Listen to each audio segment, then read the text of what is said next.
आज हम बात करेंगे मंटो की कहानी खाली बोतलें खाली डब्बे। यहाँ पे बोतल और डब्बे की खालीपन की बात नहीं कर रहे हैं, वो बात कर रहे हैं मनुष्य के जीवन के खालीपन की।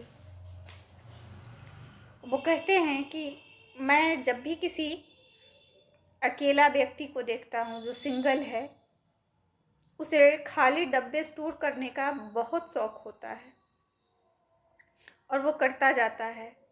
जैसे कि अपने जीवन के खालीपन के समानांतर उन बोतलों के खालीपन को देखकर उसे दिलासा मिलती हो, उसे संतुष्टि मिलती हो। आइए साथ साथ पढ़ते हैं।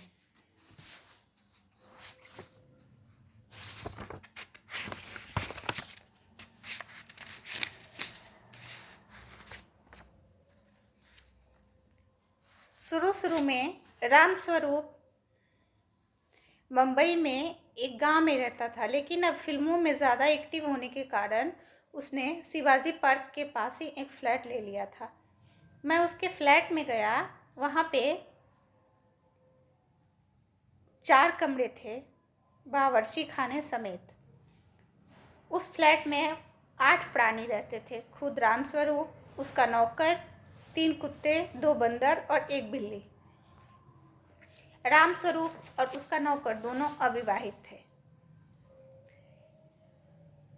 3 कुत्ते और 1 बिल्ली के मुकाबले में उनकी विरोधी चीज नहीं थी। एक बंदर था और एक बंदरिया। दोनों अक्सर समयों पर जालीदार पिंजरों में बंद रहते थे। इन आधा दर्जन हैवानों से रामस्वरूप को बहुत मोहब्बत थी।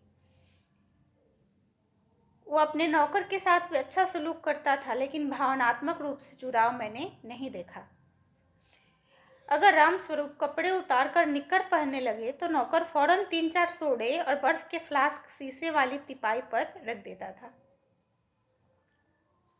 इसका मतलब था कि रामस्वरूप अब रम पी करके कुत्तों के साथ खेलेंगे और किसी का टेलीफोन आएगा तो कह दिया जाएगा कि साहब शूटिंग पर से आकर के सो रहे हैं।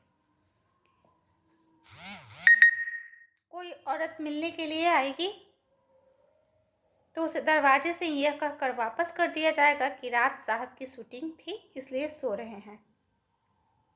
मुलाकात करने वाली शाम को या रात को आए तो उससे यह कहा जाता है कि साहब शूटिंग पर गए हैं। रामस्वरूप का घर लगभग वैसा ही था जैसा कि आमतौर पर अकेले रहने वाले अविवाहितों का होता है। एक कमरा सोने का था, दूसरा बैठने का, तीसरा खाली बोतलों और डिब्बों का। उसमें रम की तमाम बोतलें और सिगरेट के तमाम डिब्बे मौजूद थे, जो रामस्वरूप ने पीकर खाली किए थे। कोई तरतीब नहीं थी। बोतलों पर डिब्बे, डिब्बों पर बोतलें पड़ी हुई थी। मैंने जब पहली बार यह कमरा देखा तो बहुत हैरान हुआ। अनगिनत बोतलें और डिब्बे थे, सब खाली। मैंने उससे पूछा, यह कबाड़ खाना क्यों लगा रखा है? उसने कहा, अरे यार छोड़ो, कौन इतना सिर खपाए। इससे मुझे लगा कि उसे इन डिब्बों में कोई इंटरेस्ट नहीं है, पर मैं गलत था। औरत से उसे कोई दिलचस्पी नहीं थी, लेकिन डिब्बों में उसकी पूरी दिलचस्पी थी। मेरी उससे बहुत बेतकल्लुफ़ी हो गई थी। बातों बातों से मैंने कई बार उससे पता किया, क्यों भाई शादी कब करोगे? और हर बार वो बोलता, शादी करके क्या करूँगा। मैंने सोचा, वाकई रामस्वरूप शादी करके क्या करेगा? क्या वह अपनी बीबी की खाली बोतलों और डिब्बों वाले कमरे में बीबी को खाली बोतलों और डब्बों वाले कमरों में बंद कर देगा? मैं उससे शादी ब्याह का जिक्र तो अक्सर करता था, मगर दिमाग पर जोर देने के बावजूद उसे किसी औरत से रुचि लेते देख न सका।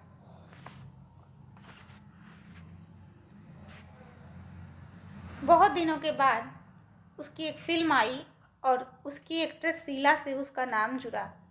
मैंने मजाक मजाक में पूछा तो वो बोला, क्या शीला ही मेरे लिए रह गई है? वो लड़की बिल्कुल बेहिस थी, दिल की मरीज मालूम होती थी। हालांकि मुझे इस बात पे बिल्कुल यकीन नहीं हुआ कि रामस्वरूप शीला या किसी भी औरत में थोड़ा सा भी दिलचस्पी रख सकता है। इसी दौरान रामस्वरूप का कुत्ता निमोनिया से मर गया। इसकी मौत का उसे बहुत सदमा लगा। उसने बाकी कुत्ते को अपने दोस्तों को दे दिया। मुझे लगा कि वह स्टालिन की मौत से दुखी होकर के और सदमा बर्दाश्त नहीं करना चाहता, इसलिए उसने अपने कुत्तों को बांट दिया। कुछ समय बाद उसने बंदर और बंदरिया को भी विदा कर दिया। अब उसके पास एक बिल्ली नरगिस रह गई थी, जिस पर ही वो अपना सारा प्रेम लुटाता और उसके साथ खेलता। अब उसका घर चिड़िया खाना नहीं लगता था और ना ही उसे बू आती थी। रामस्वरूप की ताज़ा फिल्म रिलीज हुई और उसकी कलाकारी की मैंने तारीफ की। वो उसमें बिल्कुल अलग लग रहा था। उसने कहा, विस्की पियोगे? मैंने आश्चर्य से कहा, विस्की? क्योंकि वो सदा रम ही पीता था। अगले रोज जब उसके पास शाम को गया तो वो कमीज पजामा पहने रम नहीं विस्की पी रहा था और ऐसे मुंह बना रहा था जैसे विस्की उसे सूट नहीं कर रही है। मैंने कहा, तुम्हारी तबीयत विस्की को नहीं कबूल रही। उसने मुस्कुरा कर जवाब दिया, आहिस्ता आहिस्ता कबूल कर लेगी। एक दिन मैंने देखा कि रामस्वरूप के घर के सामने 3-4 कबाड़ी वाले खड़े हैं और सारे डब्बे लादे जा रहे हैं। मुझे ये देखकर असीम पीड़ा हुई। मैं दौड़ा दौड़ा ऊपर गया, घंटी बजाई, दरवाज़ा खुला। मैंने अंदर दाखिल होना चाहा। नौकर ने सामान्य रूप से रास्ता रोकते हुए कहा, साहब रात शूटिंग पर गए थे, इस वक्त सो रहे हैं। मैं हैरत और गुस्से से बौखला गया, कुछ बुड़बुड़ाया और चल पड़ा। उसी दिन शाम को रामस्वरूप मेरे घर आया। उसके साथ शीला थी, नई बनारसी साड़ी में सजी हुई। रामस्वरूप ने उसकी तरफ इशारा करके मुझसे कहा, मेरी धर्मपत्नी से मिलो। अगर मैंने विस्की के 4 पैग न पिए होते तो यकीनन यह सुनकर मैं बेहोश हो गया होता। रामस्वरूप और शीला सिर्फ थोड़ी देर बैठे और चले गए। मैं देर तक सोचता रहा कि बनारसी साड़ी में बादामी रंग की कागजी साड़ी जो किसी फूल की तरह लपेटी हुई लग रही है, जैसे खाली बोतल में कागज लपेटी गई हो। शीला औरत थी, बिल्कुल खाली, लेकिन हो सकता है एक खालीपन ने दूसरे खालीपन को भर दिया।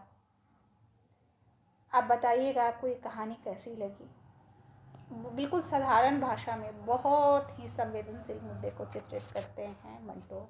धन्यवाद।